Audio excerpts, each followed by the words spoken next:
ನಮಸ್ಕಾರ ಸ್ನೇಹಿತರೆ, ನಾನು ಹಿಂದಿನ ವಿಡಿಯೋದಲ್ಲಿ ನಿಮಗೆ SBI ನೇಮಕಾತಿ ಕುರಿತು ಸಂಪೂರ್ಣ ಮಾಹಿತಿಯನ್ನು ನೀಡಿದ್ದೆ.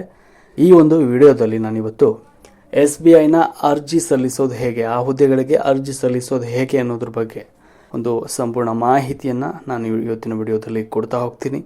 ನೀವಿನ್ನು ನಮ್ಮ ಚಾನಲನ್ನು ಸಬ್ಸ್ಕ್ರೈಬ್ ಮಾಡ್ಕೊಳ್ತಾ ಇದ್ದರೆ ಈಗಲೇ ಸಬ್ಸ್ಕ್ರೈಬ್ ಮಾಡಿಕೊಂಡು ನಮ್ಮ ಪ್ರತಿಯೊಂದು ಉದ್ಯೋಗದ ಮಾಹಿತಿಯನ್ನು ಪಡೆದುಕೊಳ್ಳಿ. ಸ್ನೇಹಿತರೆ, SBI CBO ಅಂದರೆ ಸರ್ಕಲ್ ಬೇಸ್ಡ್ ಆಫೀಸರ್ ಹುದ್ದೆಗೆ ಆನ್ಲೈನ್ ಮೂಲಕ ಅರ್ಜಿಯನ್ನು ಸಲ್ಲಿಸಬಹುದಾಗಿದೆ. ಅರ್ಜಿ ಸಲ್ಲಿಸೋದು ಹೇಗೆ ಅನ್ನೋದನ್ನು ಹಂತವಾಗಿ ನಾನು ನಿಮಗೆ ತೋರಿಸ್ತಾ ಹೋಗ್ತೀನಿ. ಮೊದಲು ನೀವು ಅಧಿಕೃತ ವೆಬ್ಸೈಟ್ಗೆ ಭೇಟಿಯನ್ನು ನೀಡಬೇಕು.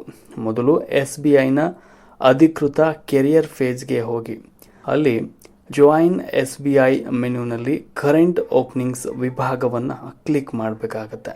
ಹಂತ ಎರಡನೇದು ಏನಂದರೆ ಇಲ್ಲಿ ನೋಂದಣಿ ರಿಜಿಸ್ಟ್ರೇಷನ್ ಮಾಡ್ಕೊಳ್ಬೇಕಾಗುತ್ತೆ. Requirement of circle based officers ಲಿಂಕನ್ನು ಹುಡುಕಿ ಮತ್ತು ಅಪ್ಲೈ ಆನ್ಲೈನ್ ಮೇಲೆ ಕ್ಲಿಕ್ಕನ್ನು ಮಾಡಿ.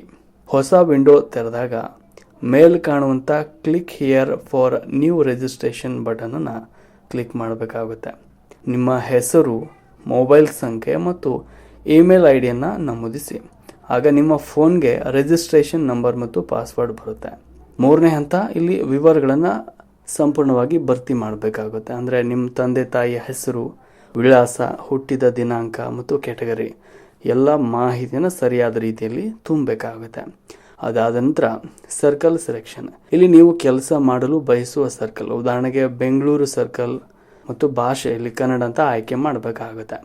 ಶೈಕ್ಷಣಿಕ ಮತ್ತು ಅನುಭವದ ಮಾಹಿತಿ. ಇನ್ನು ನಿಮ್ಮ ಪದವಿಯ ಅಂಕಗಳು ಮತ್ತು ಉತ್ತೀರ್ಣರಾದ ವರ್ಷವನ್ನು ಇಲ್ಲಿ ನಮೂದಿಸಬೇಕು.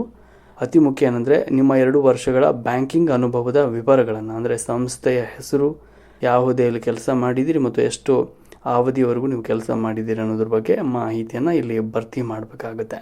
ಅದಾದ ನಂತರ 5ನೇ ಹಂತ, ದಾಖಲೆಗಳನ್ನು ಅಪ್ಲೋಡ್ ಮಾಡಬೇಕಾಗುತ್ತೆ.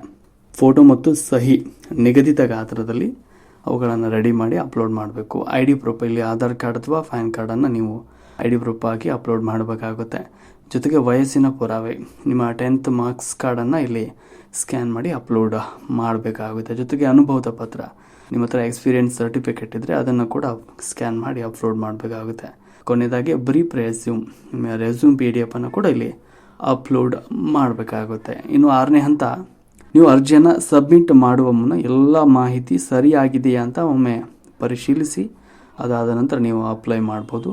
ನಂತರ ಆನ್ಲೈನ್ ಮೂಲಕ, ಅಂದರೆ ಡೆಬಿಟ್ ಕಾರ್ಡ್ ಅಥವಾ ಕ್ರೆಡಿಟ್ ಕಾರ್ಡ್ UPI ಮೂಲಕ ಅರ್ಜಿ ಶುಲ್ಕವನ್ನು ಪಾವತಿಸಬೇಕಾಗುತ್ತೆ. ಇಲ್ಲಿ ಜನರಲ್ ಮತ್ತು OBC ಅಭ್ಯರ್ಥಿಗಳಿಗೆ 750 ರೂಪಾಯಿ ಅರ್ಜಿ ಶುಲ್ಕ ಇದೆ. ಉಳಿದವರಿಗೆ ಉಚಿತವಾಗಿರುವಂಥದ್ದು. ಕೊನೆಯದಾಗಿ ಪಾವತಿ ಯಶಸ್ವಿಯಾದ ನಂತರ ನಿಮ್ಮ ಭರ್ತಿ ಮಾಡಿದ ಅರ್ಜಿಯ ಅಪ್ಲಿಕೇಶನ್ ಫಾರ್ಮನ್ನು ಒಂದು ಪ್ರಿಂಟ್ ಅಥವಾ PDF ಕಾಪಿಯನ್ನು ಮುಂದಿನ ಒಂದು ಉಲ್ಲೇಖಕ್ಕಾಗಿ ನೀವು ಸೇವ್ ಮಾಡಿ ಇಟ್ಕೊಳ್ಬೇಕಾಗತ್ತೆ.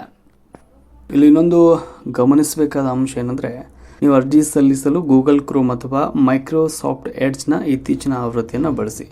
ಇನ್ನು ಡಾಕ್ಯುಮೆಂಟ್ ಸೈಜ್ ಅಂದರೆ ಇಲ್ಲಿ ಫೋಟೋ ಮತ್ತು ಸಹಿಯ ಗಾತ್ರ ನೋಟಿಫಿಕೇಷನ್ನಲ್ಲಿ ಹೇಳಿರುವಷ್ಟೇ ಇರಲಿ. ಅಂದರೆ ಸಾಮಾನ್ಯವಾಗಿ ಫೋಟೋ 20 ರಿಂದ 50 KB ಒಳಗಡೆ ಇರಬೇಕಾಗತ್ತೆ. ಇನ್ನು ಸರ್ವರ್ ಸಮಸ್ಯೆ ತಪ್ಪಿಸೋದಕ್ಕೆ ಕೊನೆಯ ದಿನಾಂಕಕ್ಕಿಂತ ಕನಿಷ್ಠ 2 ರಿಂದ 3 ದಿನಗಳ ಮುಂಚಿತವಾಗಿ ಅರ್ಜಿಯನ್ನು ಸಲ್ಲಿಸಬೇಕಾಗುತ್ತೆ. ಅಂದರೆ ಅರ್ಜಿ ಬೇಗ ಸಬ್ಮಿಟ್ ಆಗುತ್ತೆ, ಇಲ್ಲಾಂದರೆ ಸರ್ವರ್ ಸಮಸ್ಯೆ ಎದುರಿಸಬೇಕಾಗುತ್ತೆ. ಆದಷ್ಟು ಬೇಗ ಅರ್ಜಿ ಸಲ್ಲಿಸಿ. ಮುಂದಿನ ಉದ್ಯೋಗ ಮಾಹಿತಿಗಾಗಿ ನಮ್ಮ ಚಾನಲನ್ನು ಹೀಗೆ ಸಬ್ಸ್ಕ್ರೈಬ್ ಮಾಡಿ, ವಿಡಿಯೋನ ಆದಷ್ಟು ನಿಮ್ಮ ಸ್ನೇಹಿತರಿಗೆ ಶೇರ್ ಮಾಡಿ. ಉದ್ಯೋಗಗಳ ಮಾಹಿತಿಯನ್ನು ಪಡೆದುಕೊಳ್ಳಲು ಈಗಲೇ ನಮ್ಮ ಚಾನಲನ್ನು ಸಬ್ಸ್ಕ್ರೈಬ್ ಮಾಡಿ ಹಾಗೂ ಪಕ್ಕದಲ್ಲಿರುವ ಬೆಲ್ ಐಕಾನ್ ಪ್ರೆಸ್ ಮಾಡಿ.